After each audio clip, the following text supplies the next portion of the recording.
Hello, we are so privileged at Pro-Life Unity to have Rick Santorum joining us today, and as we know, he is a very pro-life candidate. We're so happy to have you here, and we'd like to know, if you were in office today, what would you first do for pro-life? Well, there's a lot of things we can do. Number one, we can restore the Mexico City policy, which I would do certainly on day one.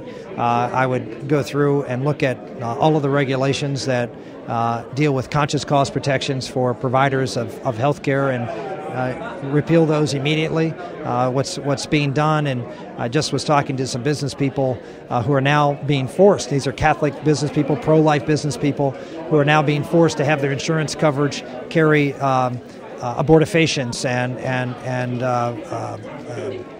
contraceptive things, which is against their beliefs. And so we have conscious cause protections, we have abortion policies that immediately, right away, we can deal with. So constitutionally, we're going to places now that we've never gone to before, isn't that right? This is a fundamental question between sexual liberties and First Amendment liberties of conscience and of faith. And the courts, unfortunately, are seemingly, and certainly the left has come down to say that sexual liberties trump religious liberties.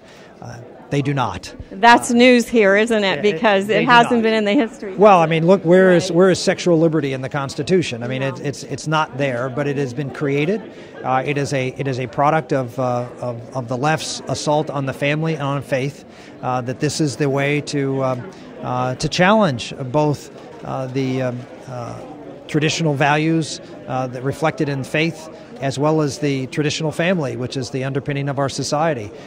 They both are under assault from this sexual revolution that has occurred and tried to trump both of these institutions. Right. Can you tell me about your stance on the research that they're doing with embryonic versus adult stem cell? And are you saying we want research, right? Yeah, look, one of the things I fought for when I was in the United States Senate was adult stem cell research, and in fact funded programs with these things called earmarks.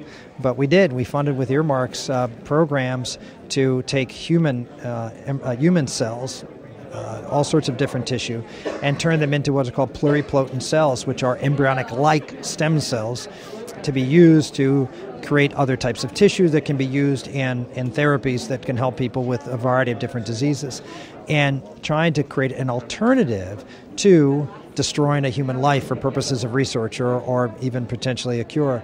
There's no evidence. In fact, there's a lot of evidence that embryonic stem cells have very little therapeutic value. And there's a tremendous amount of evidence. In fact, there are therapeutic uses right now for adult stem cells. So we were out ahead of the curve on this one, and I even opposed President Bush's embryonic stem cell provision because I thought it was too far. I think we should have had no federal dollars for any embryonic stem cell research because it was tied to the destruction of a human life.